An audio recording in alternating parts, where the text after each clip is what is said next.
Eto na nga mga Mars, dumating na yung in-order ko dito sa TikTok na Green Therapy Blush Serum. Napanood ko kasi to guys, ang dami nagsasabi na maganda daw siya. Tapos may mga nagsasabi na ang tagal na daw nilang ginagamit.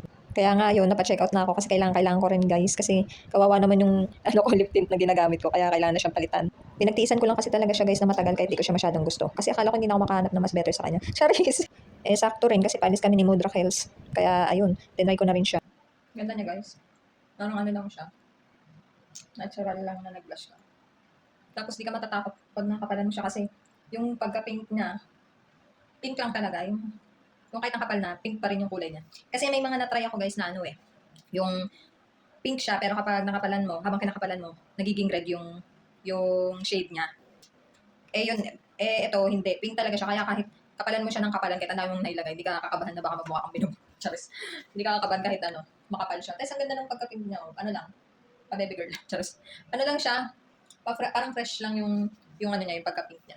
Parang natural. Parang natural lang yung pagka-pink niya. Sarap naman sa buhok kung hindi pa nasuklay. Ayun lang guys, ilagay ko lang dyan sa yellow basket yung link ko.